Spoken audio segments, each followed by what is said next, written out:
AC ஓடும் போது fan போட்டால் ஏசிக்கு என்னென்ன பாதிப்புகள் வரும்?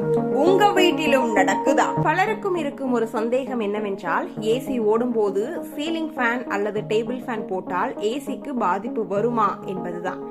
உண்மையில் சரியான முறையில் பயன்படுத்தினால் ஏசிக்கு எந்த பாதிப்பும் வராது.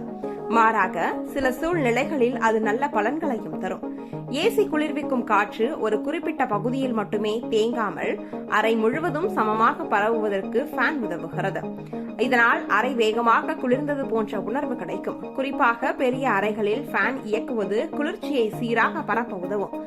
ஆனால் ஃபேனை அதிக வேகத்தில் இயக்கினால் சிலருக்கு காற்று நேரடியாக உடலில் பட்டதால் அதிக குளிர்ச்சியாக உணரலாம்.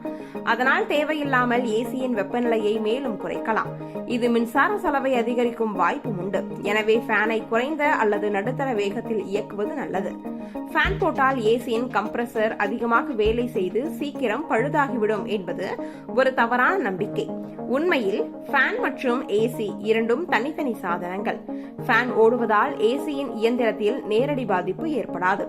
சில நேரங்களில் ஃபேன் காரணமாக அறை விரைவாக குளிர்ந்து விடுவதால் தெர்மோஸ்டாட் தேவையான வெப்பநிலையை விரைவில் அடைந்து கம்ப்ரஸர் ஓய்வெடுக்கும். இதனால் ஏசியின் வேலை பளு கூட குறையலாம். எனவே சரியான அமைப்பில் பயன்படுத்தினால் இது ஒரு நன்மையாகவே இருக்கும்.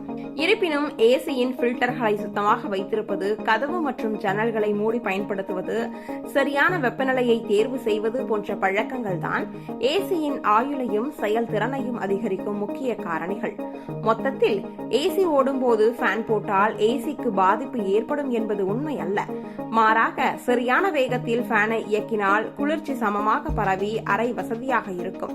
எனவே தேவைக்கேற்ப புத்திசாலித்தனமாக பயன்படுத்தினால் ஏசியும் நன்றாக இயங்கும். மின்சார பயன்பாட்டையும் ஓரளவு கட்டுப்படுத்த முடியும்.